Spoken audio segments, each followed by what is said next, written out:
Bienvenidos a Medicina Insólita, donde descubrirás prácticas médicas tan extrañas que parecen irreales. Desde cirugía sin anestesia hasta extraños remedios, aquí explorarás lo más sorprendente de la historia de la medicina.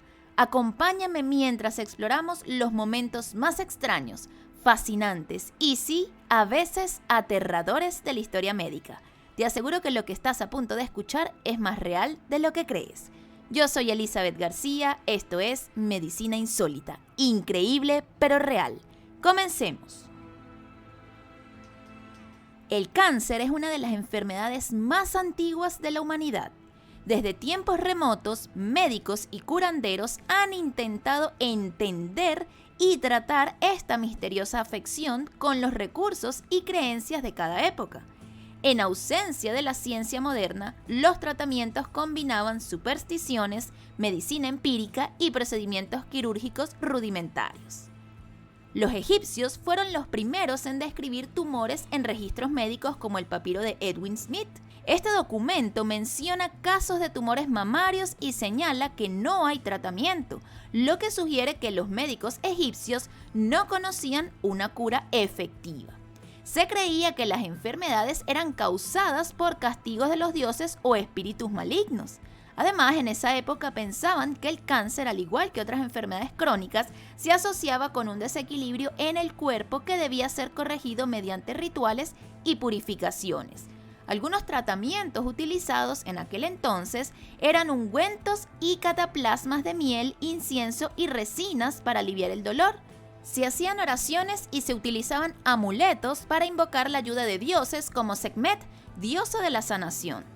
Se practicaba la cauterización con fuego o cuchillos de cobre al rojo vivo en algunos casos de tumores externos.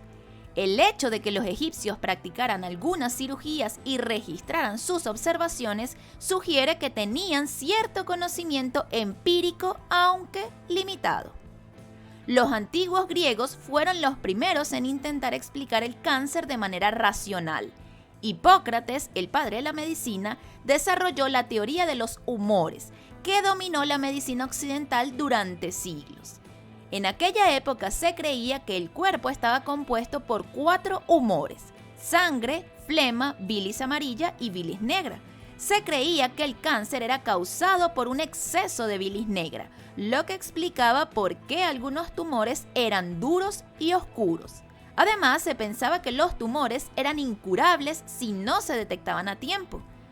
Tratamientos que utilizaron en aquella época se basaban en dietas y cambios en el estilo de vida. Se recomendaba una alimentación equilibrada para evitar el exceso de bilis negra. Se hacían sangrías y purgas para drenar la bilis negra y restaurar el equilibrio del cuerpo. Se utilizaban además hierbas medicinales. Se usaban plantas como la mandrágora, el opio y la cicuta para aliviar el dolor. También se hacían cirugías rudimentarias. Los tumores externos podían ser extirpados con cuchillos afilados, aunque sin anestesia ni antisepsia, lo que provocaba infecciones mortales. Galeno, médico romano, recomendaba evitar la cirugía en tumores internos, ya que pensaba que era imposible eliminar por completo la bilis negra. Durante la Edad Media, la medicina en Europa sufrió un retroceso debido a la influencia de la Iglesia. Se creía que el cáncer y otras enfermedades eran un castigo de Dios por los pecados cometidos. En aquella época se creía que las enfermedades eran pruebas enviadas por Dios para purificar el alma. Se pensaba que el cáncer era incurable y que intentar tratarlo podía ser visto como un desafío a la voluntad divina. La cirugía se practicaba raramente debido a la prohibición de la Iglesia sobre la disección de cadáveres. En aquella época, algunos de los tratamientos utilizados eran las oraciones y el exorcismo para expulsar los espíritus malignos que causaban la enfermedad. También se utilizaban reliquias y peregrinaciones a lugares sagrados en busca de curaciones milagrosas. Se hacía uso de hierbas y cataplasmas basadas en conocimientos árabes y griegos. También se practicaban amputaciones en casos extremos con altas tasas de mortalidad. Mientras en Europa el tratamiento del cáncer se basaba en la religión, en el mundo islámico médicos como Avicena describieron métodos mucho más avanzados para extirpar tumores tempranos y cauterizar heridas.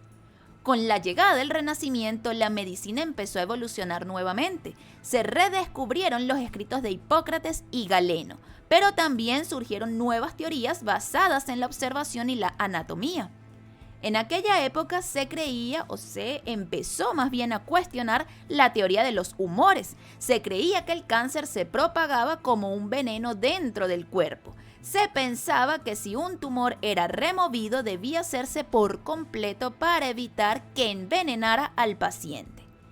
En aquel momento se utilizaban cirugías más avanzadas con bisturíes afilados y pinzas, cauterizaciones con hierro al rojo vivo para quemar los tejidos cancerosos. Se hacía también uso de compuestos químicos como arsénico y mercurio para atacar los tumores.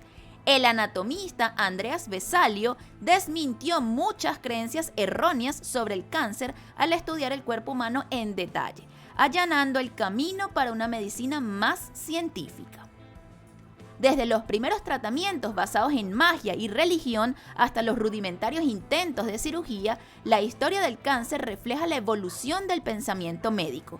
Durante siglos, los médicos no comprendían realmente la enfermedad, pero intentaban tratarla con los conocimientos disponibles. El mayor avance vino con el descubrimiento del microscopio, y eso ayudó al diagnóstico del cáncer, lo cual ocurrió en el siglo XIX, cuando Rudolf Virchow, el padre de la patología moderna, estableció que el cáncer era una enfermedad de las células.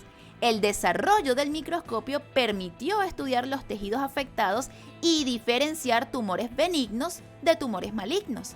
Además, las mejoras en la cirugía y la anestesia permitieron extirpar tumores con mayor seguridad. Durante este siglo se empezaron a utilizar tratamientos como la radioterapia, después de que Marie Curie descubriera la reactividad. A principios del siglo XX se desarrollaron los primeros tratamientos efectivos. En la década de 1940 se introdujo la quimioterapia, inicialmente con compuestos derivados del gas mostaza. También se perfeccionaron la radioterapia y la cirugía oncológica. En los años 70, gracias a avances de biología molecular, se identificaron los genes relacionados con el cáncer, como los oncogenes, y los genes supresores de tumores. Esto permitió el desarrollo de terapias dirigidas, como los anticuerpos monoclonales y la inmunoterapia. Hoy en día, el cáncer se diagnostica con tecnologías avanzadas como la biopsia líquida, la secuenciación genética y la inteligencia artificial. Los tratamientos incluyen terapias dirigidas, inmunoterapia y tratamientos personalizados según el perfil genético de cada paciente. Aunque el cáncer ha sido conocido desde la antigüedad, el gran avance en su diagnóstico y tratamiento ha ocurrido en los últimos 150 años, gracias al desarrollo de la ciencia y la tecnología. Hoy en día, la investigación sigue en marcha para encontrar tratamientos más efectivos y menos agresivos. ¿Te imaginas vivir en una época donde el cáncer se trataba con fuego o exorcismos? Y así llegamos al final de este viaje por lo más insólito de la historia médica. Gracias por acompañarme y quedarte hasta el final. Si te sorprendió lo que viste hoy, suscríbete y acompáñame en el próximo episodio, donde seguiremos descubriendo más secretos increíbles de la medicina. ¡Chao, chao!